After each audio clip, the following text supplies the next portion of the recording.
Dear students, welcome Hoshamdeed and Hosh Galdanis. Today we are going to discuss modernist drama in the modernist movement. I'm going to discuss with you the major trends and features of modernist drama, as well as the philosophies and movements that were dominating over the techniques of modern drama. So let's start our discussion for today. Here is a list of contents we are going to discuss today. Uh, First of all, a brief introduction of modernist drama with you, and then I'm going to discuss the salient features of modernist drama, then the types of drama we can find within the modernist English drama, because as we all know that the modernist age is the age of experimentation and advancement. So just like poetry and novel, the drama has also faced many transformations and transitions in its scheme, in its diction, and in its form. So, I'm also going to discuss the new types of drama which were specifically emerged in modern age. Drama of ideas, then the realistic theatre, poetic drama, historical and biographical drama, comedy of manners, impressionism, and expressionism. I have also tried my best to concisely discuss with you the major movements that were dominating the drama in the modernist time period, in the modern age.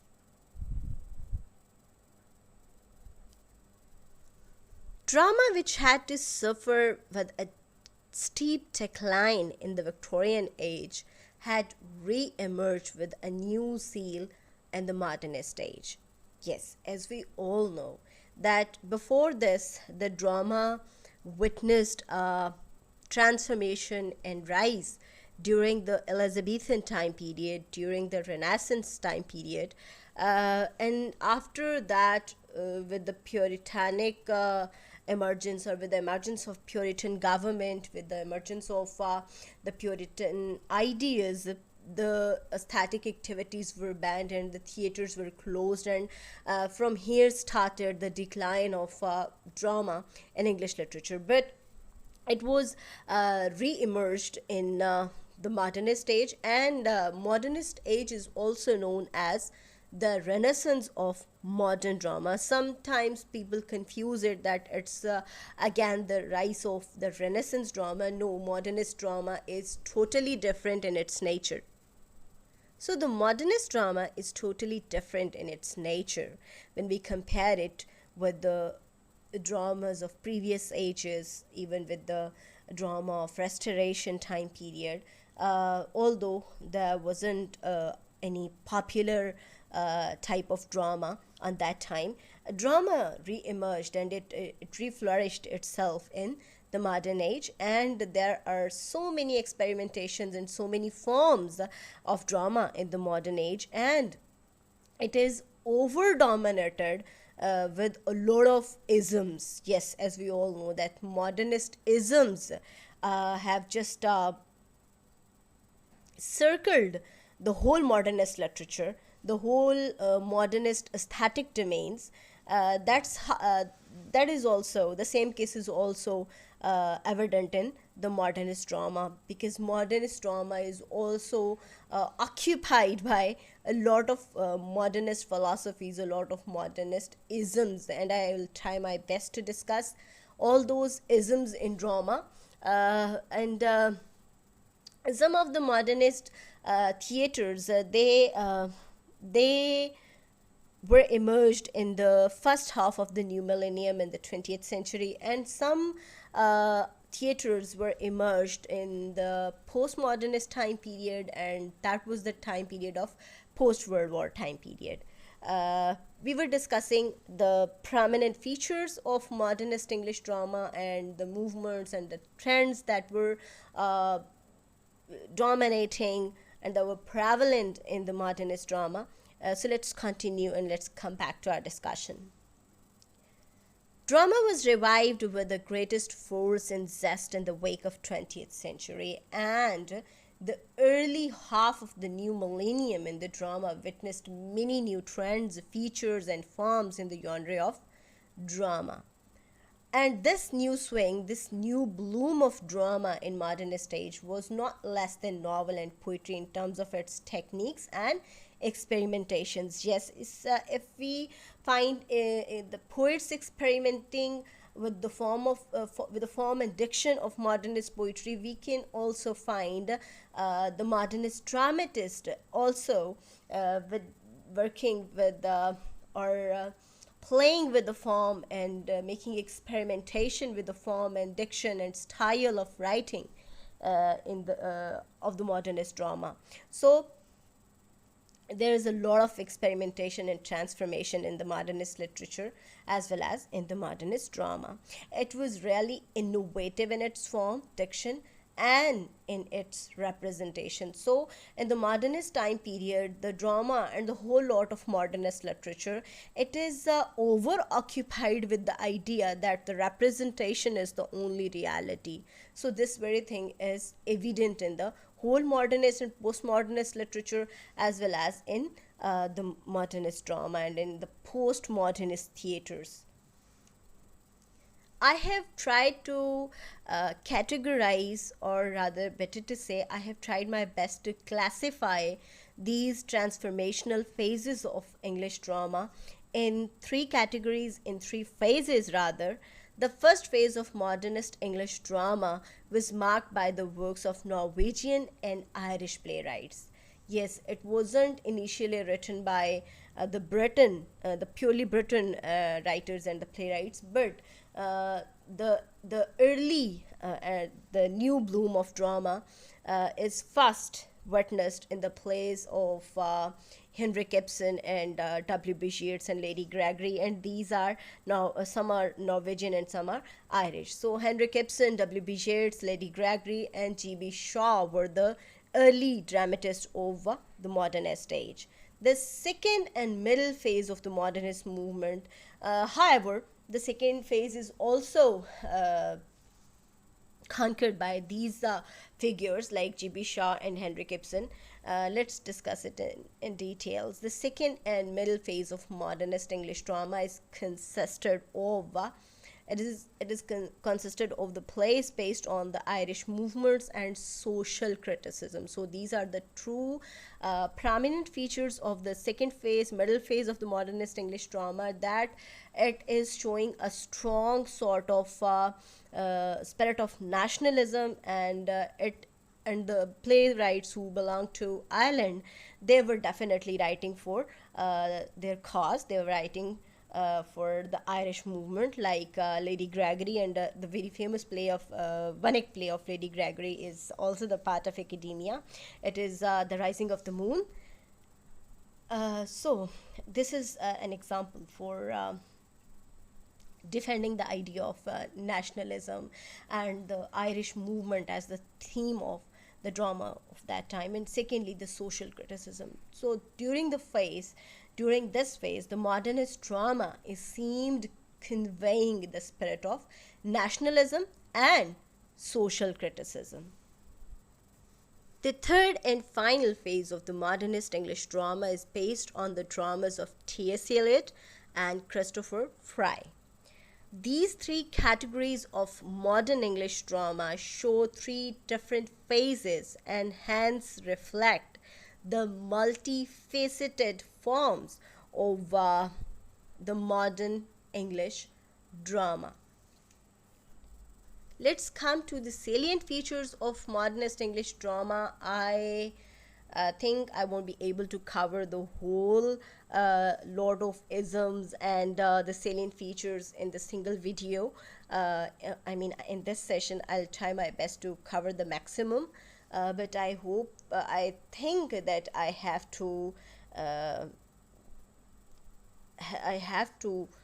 deliver another lecture. I have to spare another session for discussing the rest of the salient features of modernist English drama.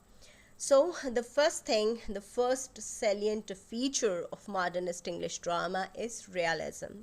Realism is the most prominent and outstanding feature of modernist English drama.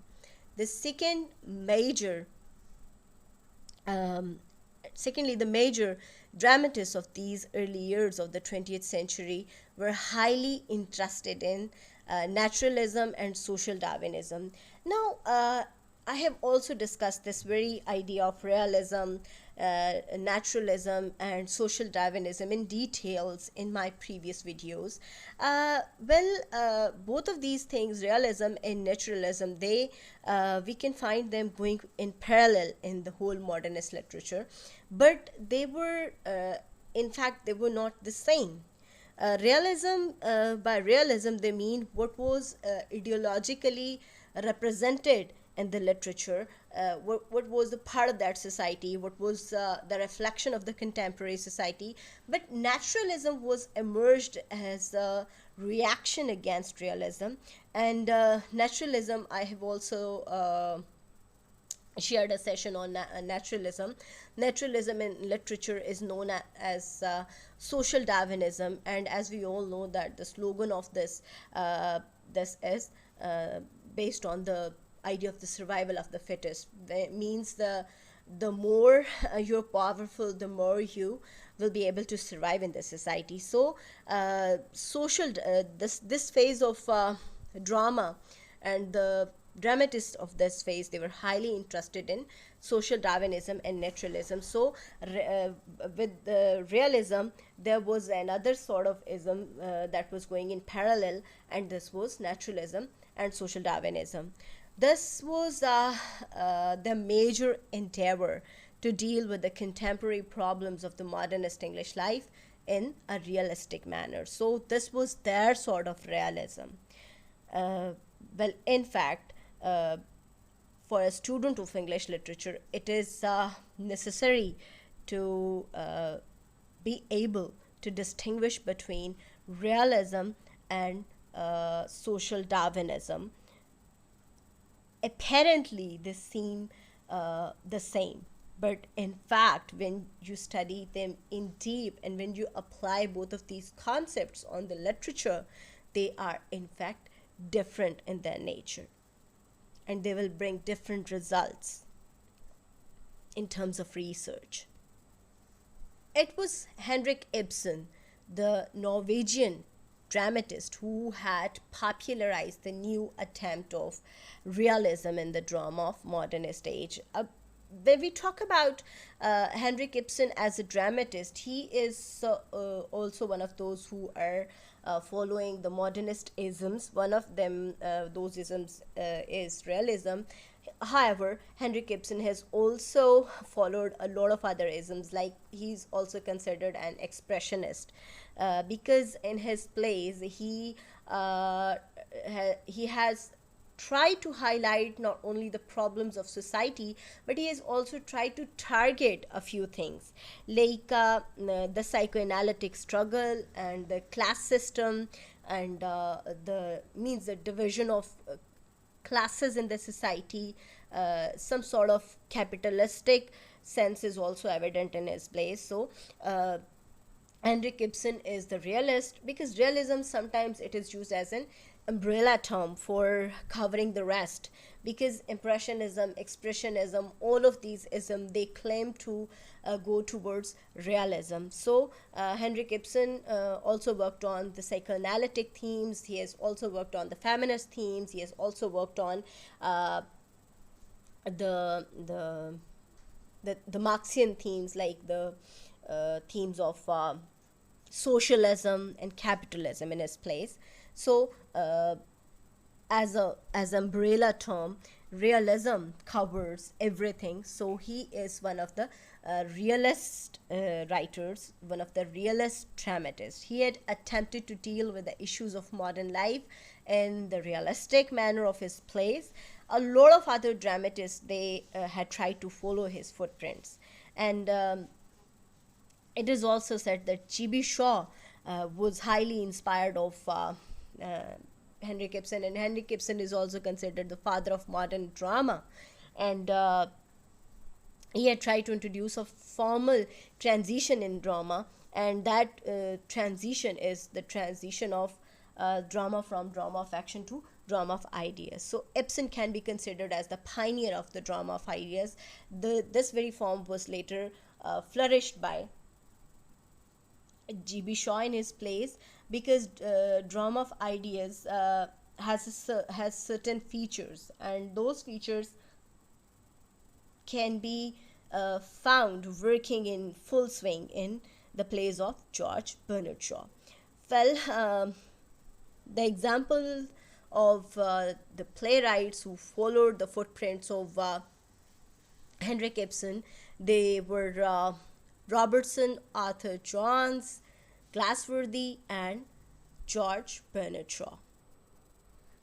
Now, the primary themes of these plays, I mean the plays of these dramatists, the primary themes and issues addressed by these dramatists are the issues related to marriage, and also the problems of women, uh, law and order, justice system, capitalism, and labor.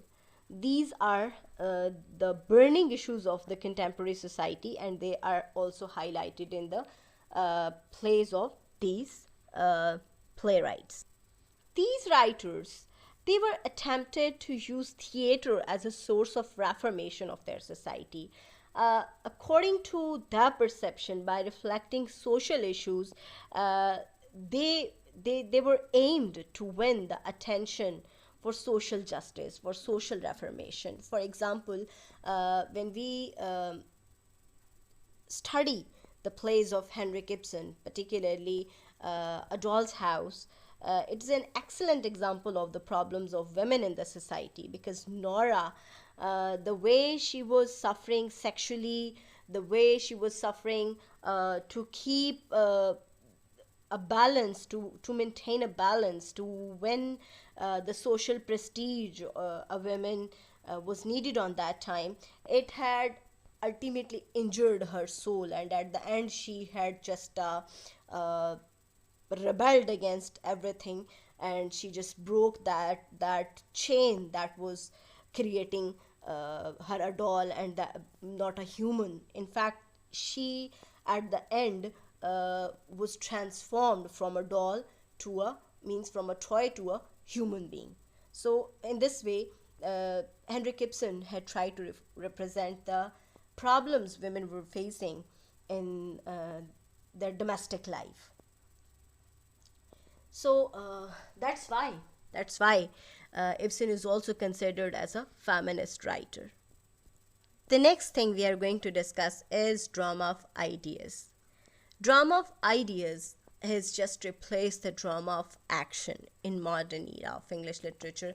By drama of ideas, we mean that in the previous ages, the drama was meant to perform, and action was its priority. But in the modernist drama, the priorities are changed, because now action is replaced by the ideas. So modernist drama, it aims to convey some ideas, so it's highly argumentative in its nature. Drama of ideas normally, it has long debates, it has long dialogues instead of as compared to the actions. There are less actions and more arguments in the drama of ideas. So drama of ideas is more argumentative in its nature. The stage settings are used with expressionist philosophy, means they impressionism or expressionism, somehow some people they consider them same, but they are not same. In fact, expressionism is post impressionism, and now I can't explain this very idea of post, and you can just better compare structuralism and post-structuralism in order to deconstruct this idea of post. So post is actually it can be mostly taken in the sense of anti. So expressionism is anti-impressionism, and impressionism and expressionism, both of these techniques are used in dramas in the full swing. And the stage settings, the drama of ideas, in the modernist age, in the modernist theaters, mostly the stage settings, they're also used to convey the meanings of drama symbolically, because we all know that symbolism is another modernist philosophy, and it has also occupied the modernist literature. So the stage settings are, they are aimed to convey the meaning symbolically. For example, in Hedda Gabler, another play of Henrik Ibsen, the dark interior settings of Hedda's drawing room, it actually reflects the mysterious and evil nature of Hedda, the things she was trying to conceal in her personality. Those dark settings and dark interior was actually showing that. Hence, the stage is used to convey meanings symbolically. Modern drama reflects the issues in a highly intellectual way. So, this is how the intellectuality is found working in the modernist drama. With this new scheme of treating the actual life, the drama has become more and more advanced, argumentative, philosophical, as well as critical. So, drama of ideas is argumentative, critical, and didactic in its nature, as compared to the previous drama, which was drama of action. I think that's enough for today.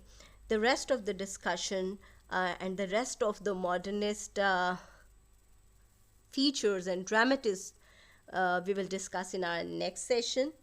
Thank you so much for today. Allah Hafiz.